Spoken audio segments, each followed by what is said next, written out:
Hi there. My name is Claus, Santa Claus. In case some of you don't know me, what I do is bring joy and toys and goodwill to millions and millions of children of all ages all over the world. That's what I'm doing now. Some nice people here in this real world asked me to do a movie about my life. So I came from way up north, along with a lot of my elves, to do that. It's a story about some of the adventures I've had during my centuries and centuries of lifetime here on Earth.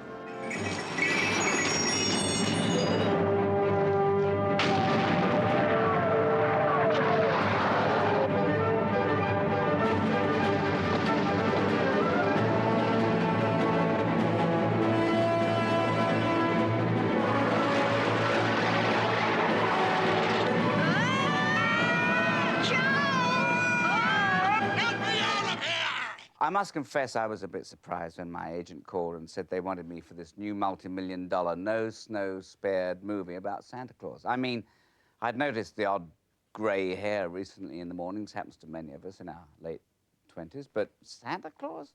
I mean, not just gray, white, and the face, red, and the stomach, enormous. I mean, I've heard of typecasting, but this sounded a little like an insult. But then my agent explained that Santa Claus was going to play himself in the movie. Well, who else? But that they needed someone to portray the wily elf Patch. And for the next hour, we're going to let you into some secrets as to how they made Santa Claus the movie. You'll meet Santa, of course. Good evening. And his wife, Anya. And some four-legged friends like Dasher and Dancer and Donner and Blitzen. Do those names ring a bell? And down on Earth, Joe and Cornelia and wicked old Beezy. Plus many of the people behind the scenes who worked for years to get this film together. For, as you know, unlike Christmas presents, movies are not elf-made.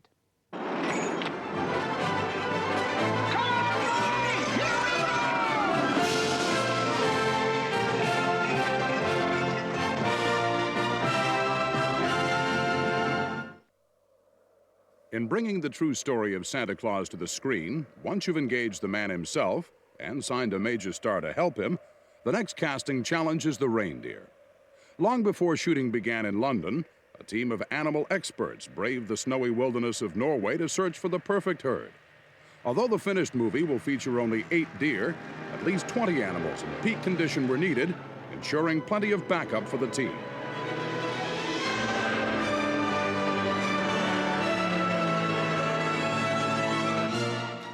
The animal trainers found a Laplander who owned no less than 4,000 deer. Although he was reluctant to part with his best animals, they eventually agreed on a corral of 30 from which the final selection was made.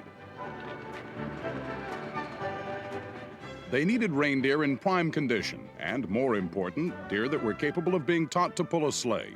The Californian trainers under David McMillan had lots of experience with animal actors, and auditions were soon underway.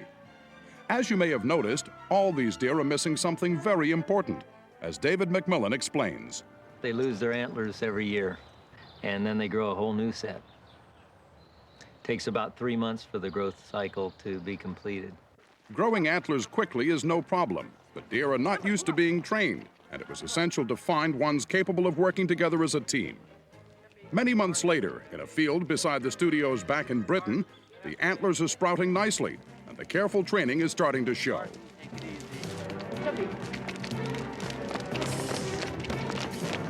Norton. Here at Pinewood, they make those movies about that secret agent, I forget his number, and the Superman films. They said we would never put together a team of 8 deer to drive together. You never see even 2 deer pulling a sleigh. They operate almost like chickens. They have a pecking order, and there's one honcho deer who's the top man, and then the rest of them fall underneath him, and each one picks on the ones below them till the lowest deer. With the antlers fully grown and weeks of trying various combinations behind them, the big day comes for the final team.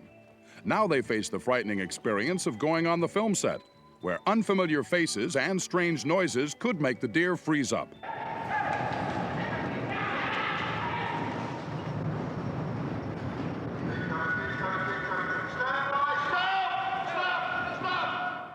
All right, let's go again. Okay. Do you want to run an experiment? No, very good. We're going to get it next time. Take them back.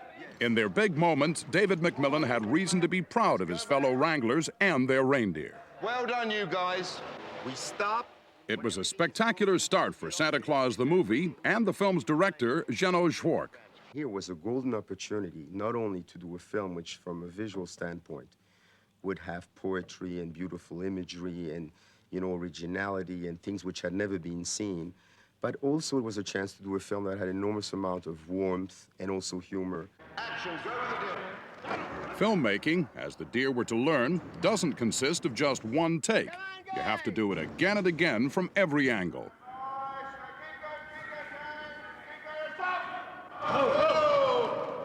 Cut.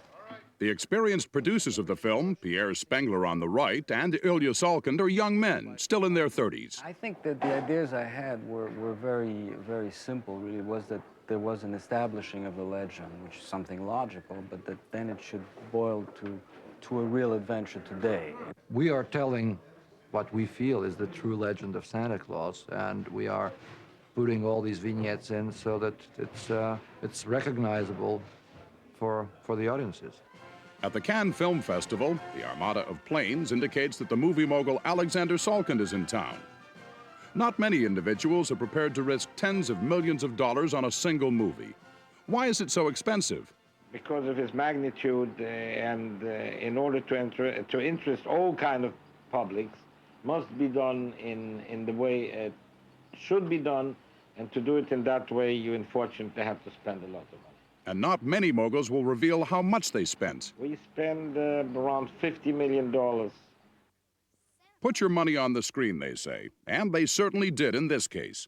The cost of special effects on such a movie can run into millions of dollars. Good. Very good. Print. Quick as you can. Yeah. In some scenes, it was just not possible to use the real deer, so art director Malcolm Stone headed a team making full-size model deer. This new cinema science of animatronics requires an expertise unknown in the old Hollywood. Okay. The animals that are man-made need to be more than lifelike. They almost have to be alive. There's plenty of room to get your head inside. Turn it round.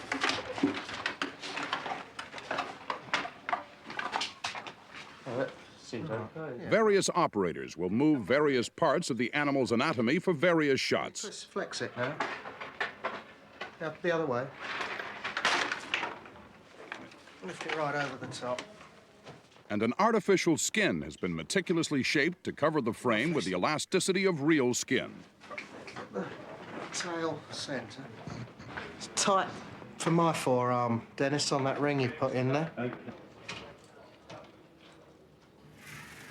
Special effects in this kind of film call for exacting workers with fine craftsmanship in every detail.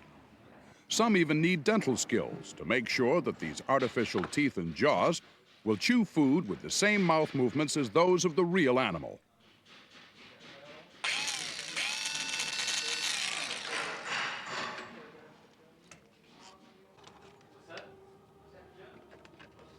I suppose Walt Disney coined the term animatronics, really in terms of theme parks, whereby he took his animated characters and tried to electronically make three-dimensional, moving, believable creatures. Since then, in the last few years in the film industry, that sort of technique has developed to give believable creatures, fantasy creatures mostly, and the science, if you like, has developed for the needs of films to make more believable creatures by applying more technology, but also applying the element of human control. In other words, the old art of puppetry is vital to the subject in order to make a creature react spontaneously. Blitzen loves to eat his partner, doesn't he? Blitzen is really an eater. But you're the lover, aren't you? I love you too. Did you know nobody has ever made a movie of the true story of Santa Claus before? I dare say they've negotiated with the old chap for the rights, but he's always said no. Or maybe he was waiting for the magic of the movies to reach a sufficiently sophisticated stage to be able to tell his tale. But there's nothing more precious than a story that belongs to all of us. So when it came to setting the record straight, the writer, David Newman, took his duties very seriously. Your look, David, I still can't get it. You know what I think we'll do? You gotta look at it with your entire face. It's one moment where you gotta... In the beginning of the film, Claus is a simple peasant who, with his wife Anya, delivers toys to local children. Around here somewhere. Are we lost? No, no. I can't find it, Anya. I can't find the road. The first part of the film, which has to do with the origins of Santa Claus, how an ordinary man named Claus and his wife suddenly became magical people and were granted immortality. That story is totally invented. And 3 or 4 people since have said to me, well, of course, we all know that story. We've known it all our lives. Well, that's wonderful to hear, because they couldn't have known it all their lives, because it all was invented. 42, take 2A camera. Big camera! Let's face it, most things in the movies are invented. That's what makes them magic. This snow scene, for instance.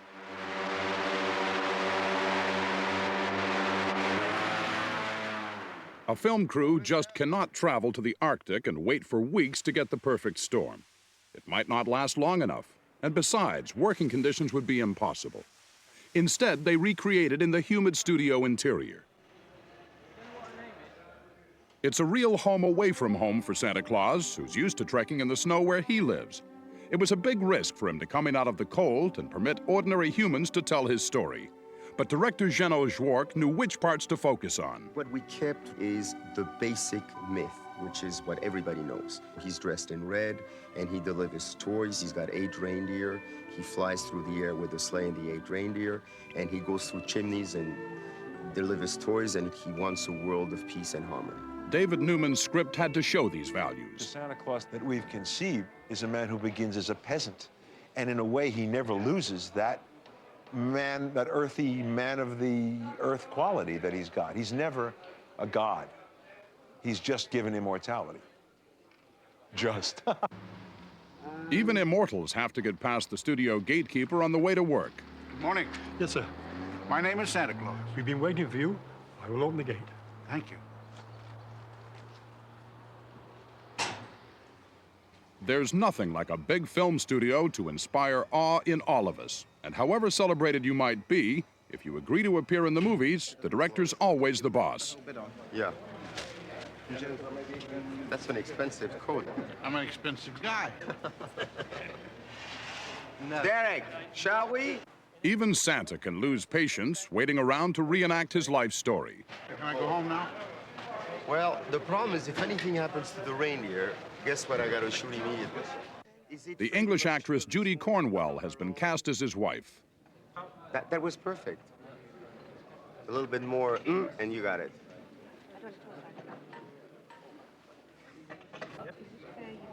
They're so cute together. I wonder if your babies are all gonna be born with little coats like this.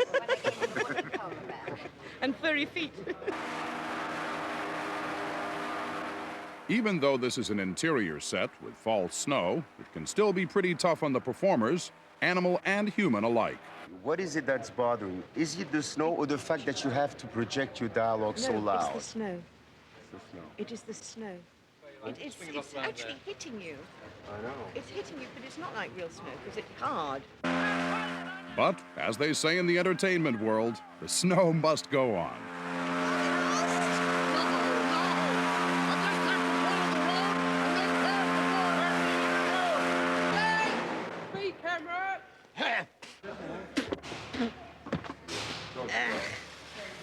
Arthur said, you want to do one with a bit more snow, Jeannot? What?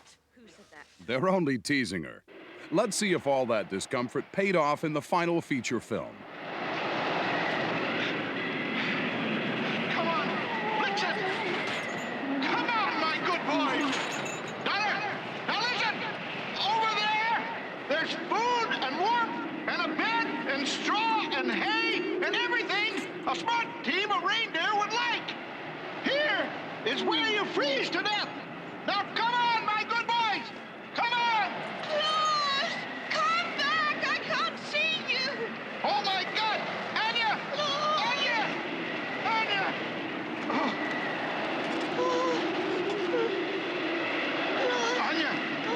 my God!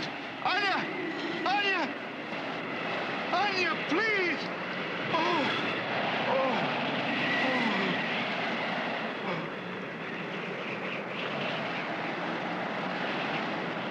A dramatic scene like this is every actor's dream, but there's no way that real deer could give this performance. So the task fell to Malcolm Stone and his animatronic deer. He works closely with the director. As if he's trying to lift his head, and he can't make it, and boom. So, you know, In order to do that with a live animal would have meant hurting the beast, so we didn't want to do that.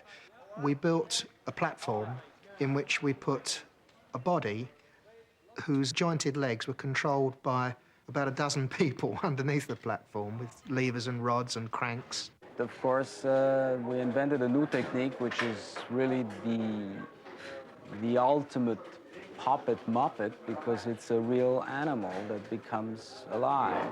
He can wrinkle his nose from side to side with it. He can chew. His lip goes side to side as well as up and down. He can make his ears move. He can blink. And he can move his eyeballs. He can give me a kiss.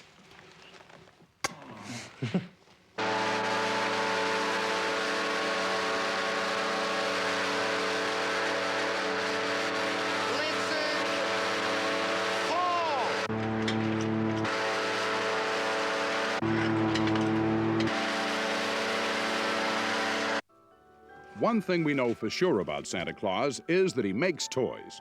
And for the movie, they had to design and make thousands of them.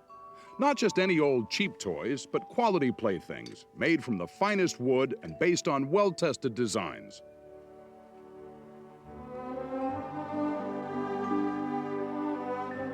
The art department ransacked antique shops to try and discover some of the classic Christmas gifts of years gone by. Very good toys, which will only be for very good children.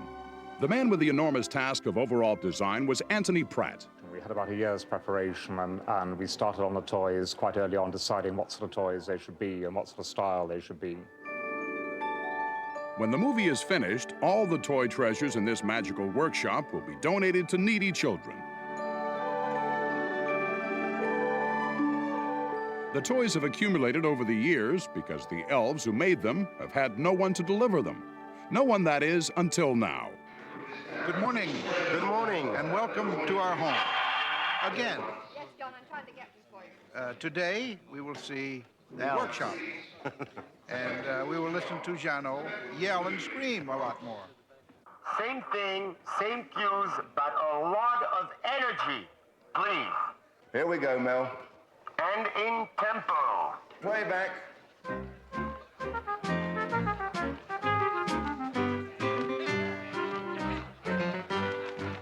This is the elf compound, a happy musical wonderland where the elves never grow tired of making their precious gifts.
Each man playing an elf was chosen for his height.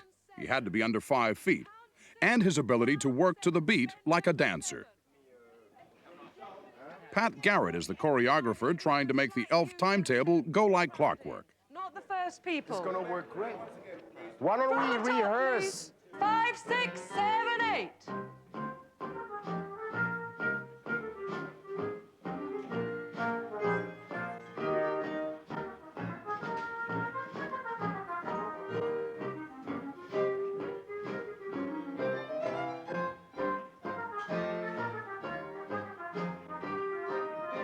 As one shift pulls off to the factory, a contented workforce returns to occupy the empty beds.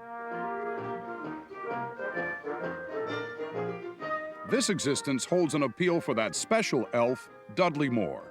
We obviously eat, sleep, make toys, which is the sort of life that I personally have been aspiring to for many a year. 71, take 2, retake, A camera. All right, quiet and big smiles, everybody. Claus and Anya are brought from the snowy wastes to live with the elves.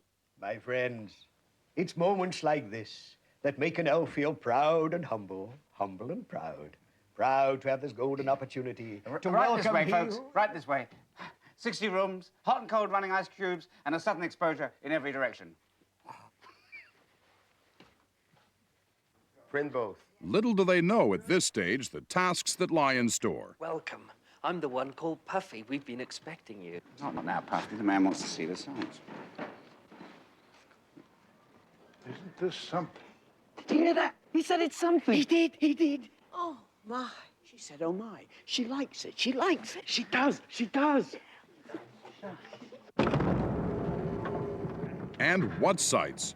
Nothing in the elf compound can prepare the human couple for the toy tunnel, a treasure house of delights that seems to stretch into infinity, with gifts for every child in the world.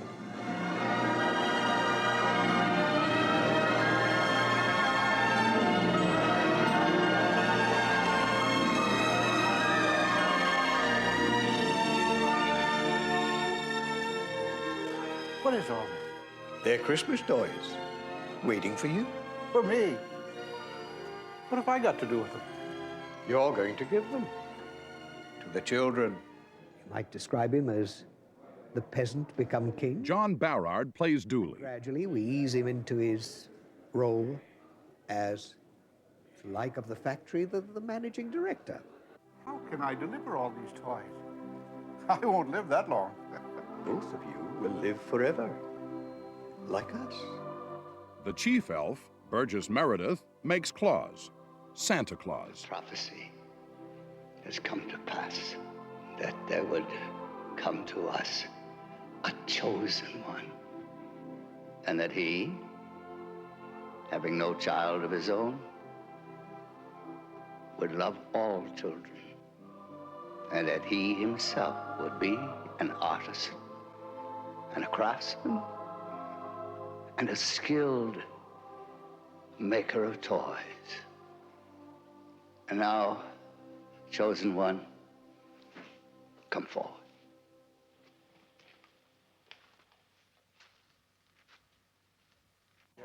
That's the way to do it. If only all problems could be solved so simply. Jeannot Szwarc still has to try and instill a sense of rhythm into the packaging department. Face him. Now, when I say go, you go to your right and you go to your left. You got it? Go. It's easier to learn to tango than to do this. No. When I say go, you go like this. Imagine you already got a package. When you take it and you give it, by the time you catch his and you come back here, he should be in position. Okay? Go. Boom. See, you're gonna be opposite. You got it. That's the way it's gonna be opposite all the time. You always must be opposite to each other. That's it. Now you got it. No, this guy's... he's deaf. This guy never gonna get it. I'll tell you what. Look, it's simple. You start like this. When I say go, ready, and go, go, go. Practice, as they say, makes perfect. And soon the extras look as if they've been passing the packages for thousands of years.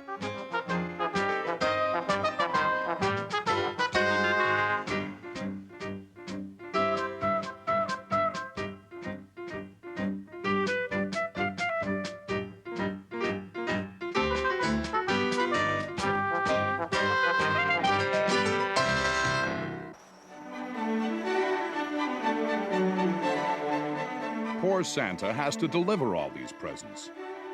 Part of the flying close-ups are done on a full-scale sleigh, but certain elements of these scenes will have to be added later, especially the backgrounds, the skyscapes and cityscapes over which he flies.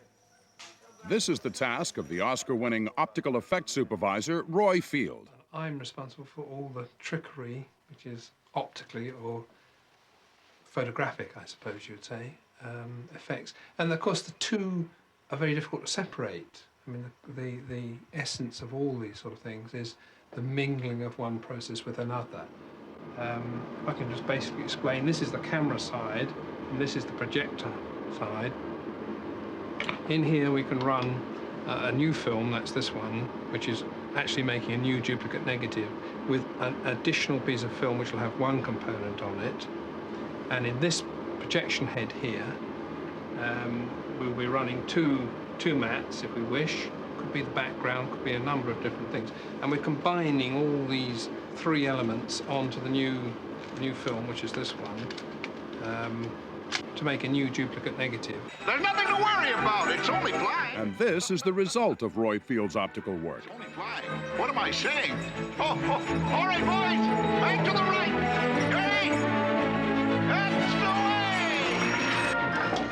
The hallmark of a feature film such as this is that every detail must be perfect, even though many of these exquisite carvings may never be seen in the cinema. Many machines not only have to be built full size, but work as well, like this giant wooden telescope that will tell Dooley when the North Star is overhead. Not just yet.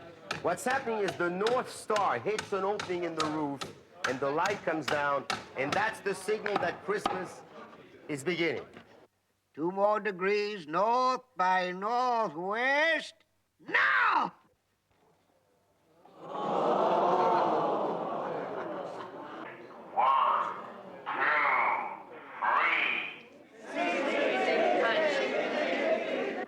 Good morning, elves. Now, this is the moment you've all been waiting for hundreds and hundreds and hundreds of years. At last, Santa takes off on his first Christmas mission, although Blitzen nearly takes a tumble at the turn.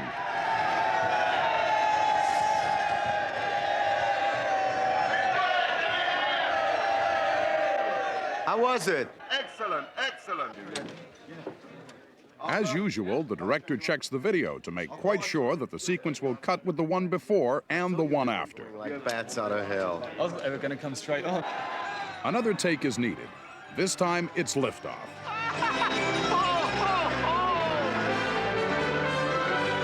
Come on, boys. Come on. Come on. Don't be afraid. Come on. This is it. Come on. Ho, ho, ho. Feel the wind in your faces, boys.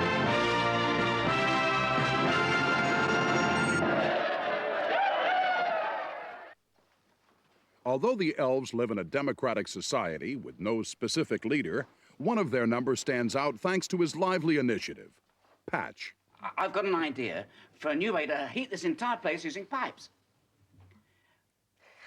In rehearsal, Patch, as played by Dudley Moore, doesn't lack a sense of humor.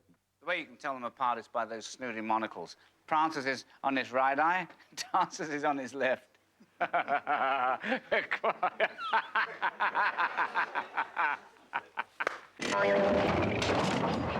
It is his idea to turn part of the toy making into an automatic process.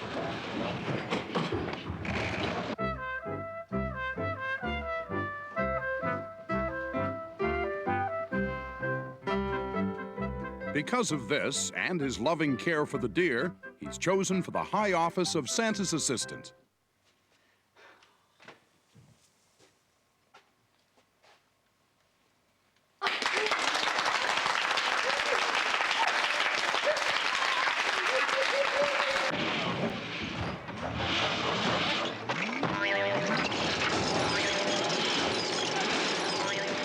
But the automation goes badly out of control. With all due respect, sir, I have ideas that'll turn And Patch has to quit. That is not exactly what I had in mind. In one of the most emotional scenes in the film, he bids farewell to the elf compound and his beloved deer and strikes out for the big city. Let's face it, he just doesn't like me. Take care of yourself, okay?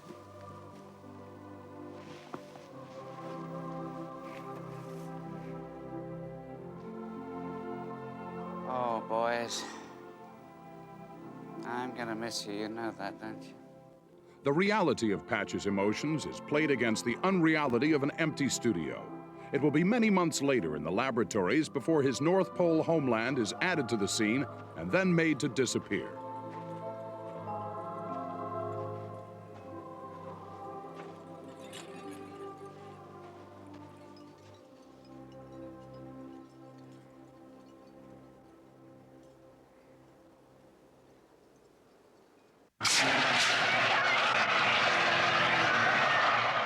Down on Earth, the Patchmobile provides a modern challenge to Santa's old-fashioned sleigh. I wanted something that if I saw it, I'd smile, you know, and think that's great. And that's how the notion of this thing made out of toys came about. It flies, and these things, the drums turn into lights. These things turn, these things turn. We got little lights flashing everywhere.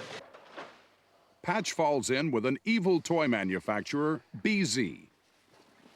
Mr. Brooks! Busy. Where is he? Right there. With all its technology, the Patchmobile still needs old-fashioned manpower for Dudley Moore's close-ups. Patch, incidentally, is the nickname of Dudley's real-life son, Patrick. To play an elf, to play actually somebody who is very naive and childlike to a very extreme degree, that's sort of quite hard because you can't mix in too many canny qualities. I can't be too intelligent about some things. I just wanted to make the man, the elf. I actually phrased it that I'd like him to be like the brother I never had, who was kind, always kind and understanding and encouraging. That's really basically how I'm playing it. Although he's a Hollywood superstar, Moore doesn't stand on ceremony or put on airs. His mischievous sense of humor enlivened the shoot. It's more fun than elf. Yeah, it is basically. You sit on the floor with these birds in this fake snow and you just, you know, you do your best.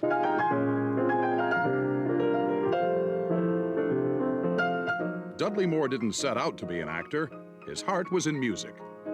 With me, it's quite normal. I always get a piano wherever I am. I come here and play when I'm not shooting, which is a way of preserving sanity. I started playing when I was about 6 and I had lessons. I played the organ when I was 16 in the church. And I went to Oxford to study music, and I had a talent which has dropped in on me like so many hairs on your head or whatever. It's nothing to do with me.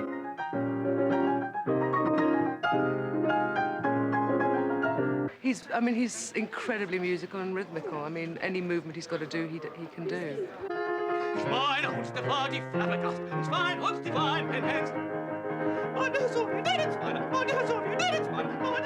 He came to international fame in the revue Beyond the Fringe with his wonderful Strauss parody, Die Flabbergast.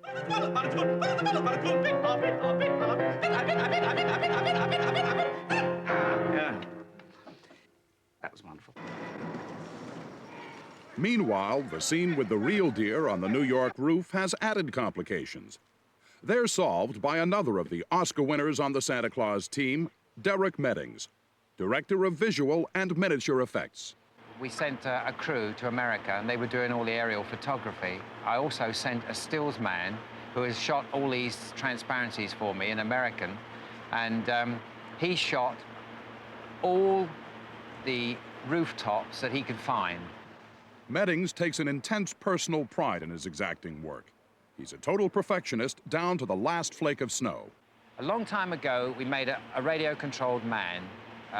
He didn't fly, but he was suspended in space, and all his limbs, I had them built as a human being would be built, with the arms not bending backward, they would bend the right way. And I thought the same thing would apply here. If we made reindeers, and all their joints were as near to being perfect as they could be, when they moved their leg, then their shoulders would move.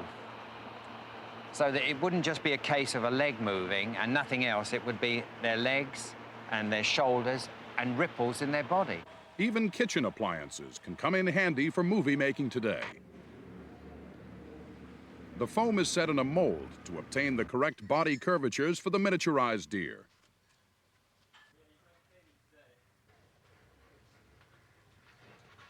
the plastic skeleton gets a new coat.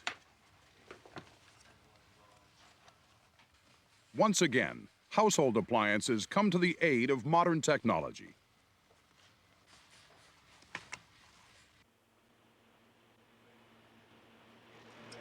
They design these mechanics inside. Then we put in very small motors, but their heads and their necks, to get that neck movement and the head going up and down and the neck moving, we put in a radio-controlled unit. So that was completely independent from their legs. And here's how Derek Medding's team realized Santa's flight. I might as well go balmy.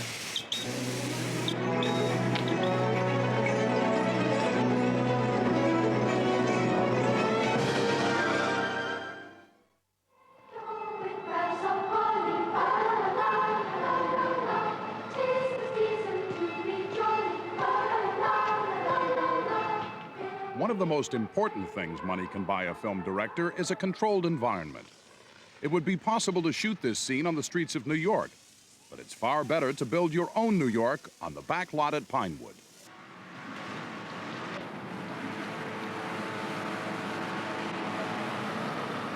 You can create your own weather and make sure the traffic moves when you want it to, even the passers-by.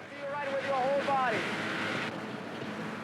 In the warmth of her elegant townhouse, a little girl, Cornelia, catches the eye of a poor street orphan, Joe. Cornelia is played by Carrie Heim. I had always wanted to be a model. So when I saw an advertisement in the newspaper for get your picture taken at, this Woolworths or wherever, I asked if we could go there. And the photographer said that I should be a model because I took directions well.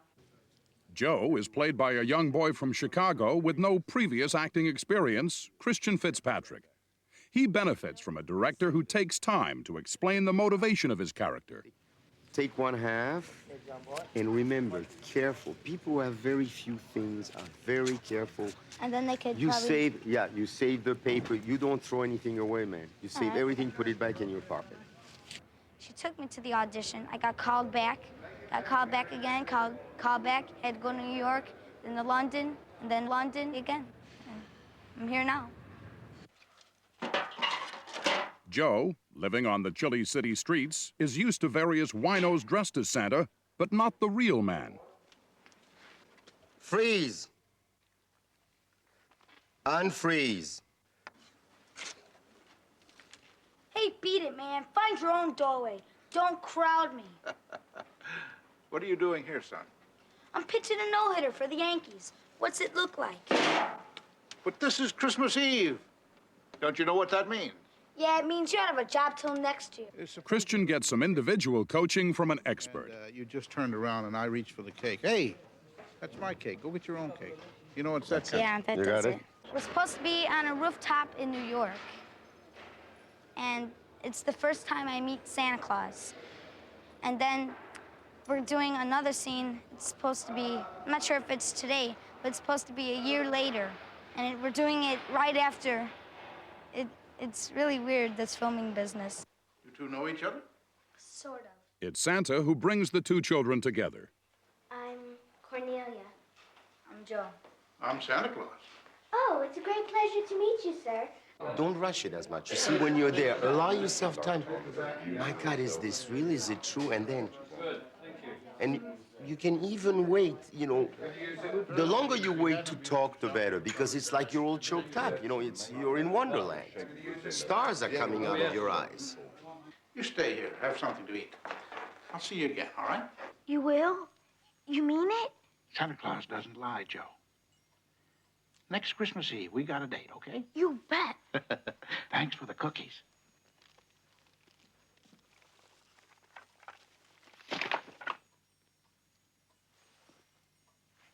What a guy.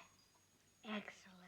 A film that is entirely about good deeds might be too sweet to digest. So the less than perfect facts of daily life are exhibited in a courtroom. A toy doll that is dangerously inflammable, the product of the callous manufacturer BZ. A chance for a cameo by the director, and an opportunity for the actor John Lithgow to demonstrate the range of his characterization. Oh, now, what do you say to that, sir? Well, Senator, I always knew that smoking could be hazardous to your health. He's a man just in love with himself and making money. He's in the great tradition of Captain Hook and the Big Bad Wolf. So for some reason, they picked me for the part. The wandering Patch is fascinated by BZ's campaign.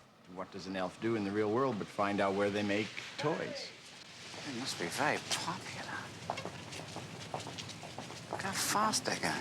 So he comes to BZ, who is really a corruption of the whole idea of Christmas and giving away things and making children happy. 328, take one. Patch quickly learns the power of a television commercial. Is a minute all right? What channel? Oh, a channel. Well, I've read about the English channel. Is that one of them? No. What channel? Oh, what telly thing? Well, all of them. That would cost a fortune. Well, my needs are small. A bowl of stew, heavy on the dill, a cold place to sleep. You really are an elf. So a bewildered Patch finds himself in the giddy, gaudy world of advertising, promoting his special blend of lollipop. Make toys. Here's a Christmas treat for you girls and boys.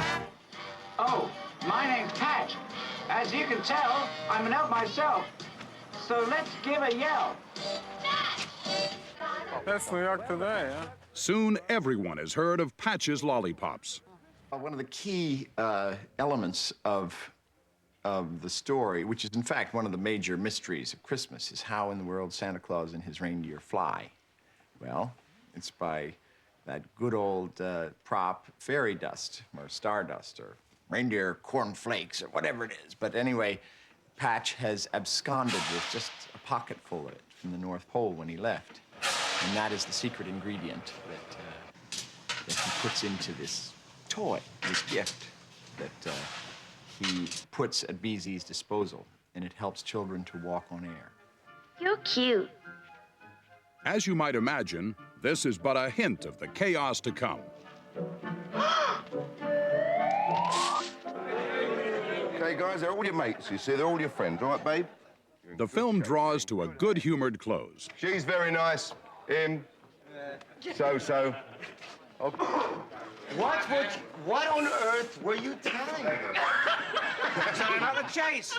Took off. What was this? That's the reindeer, mate. Because I thought reindeer were this. You thought they were that? No, they do that. Not like that, like that. All right, Fred, let's do another one. A complex dance sequence involving almost the entire cast is rehearsed to recorded music known as the playback track. Action.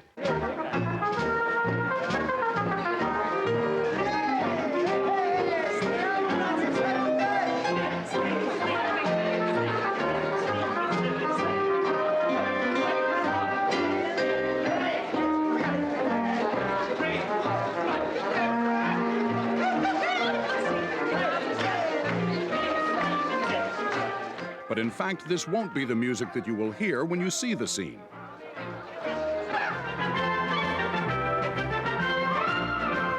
Yeah, too choppy. It is added later by another Oscar winner, composer Henry Mancini.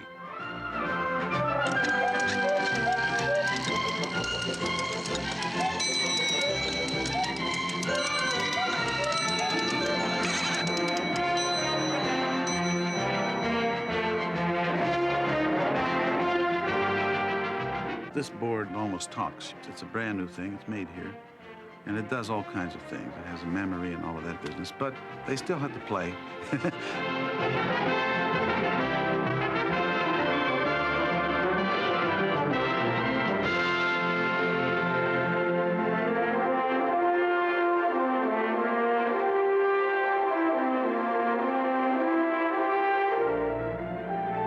The score, I would say, is along traditional lines, and because I think it had to be. The tradition of Santa Claus is something everyone connected with the film has tried to preserve. But deep in their hearts, do they really believe in Santa Claus? Alexander Salkind. I personally believe, yes. I liked Santa Claus very much when I was small, and I liked the gifts he was bringing. Yes. I don't think you'd be in the movies if you didn't. I believe in the fact that I want to believe. Me and Carrie were just lucky to meet Santa Claus. He's a really nice man. He's really friendly toward me. I believe in goodness.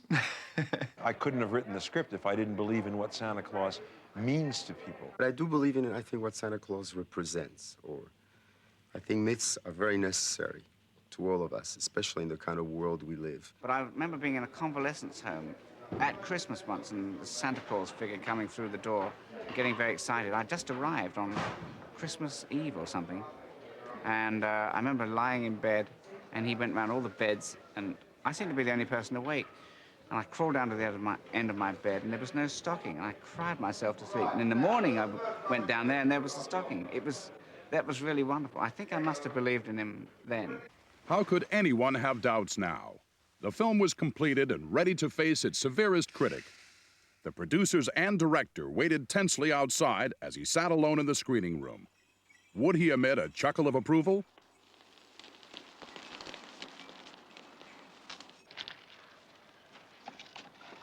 Hello, son. Hey, beat it, man. Find your own doorway. Don't crowd me. Don't you know who I am? Sure, you're a nut. I'm Santa Claus. Right, and I'm the Tooth Fairy. Well, I guess I'll just have to do it my way. Holy cow! How'd you do that? See, what did I tell you? Come on, Santa Claus ain't real. Want to go for a ride? A ride? A ride on that? I've never even been in a plane. Well, you'd better make up your mind. I'm pretty busy tonight. Yeah, sure, if it's all right. I mean, like, really? Now, hold on tight and don't worry. You'll be as safe here as you are in your own home. I ain't got a home. Mm-hmm. Do you know how to say yo? Yo?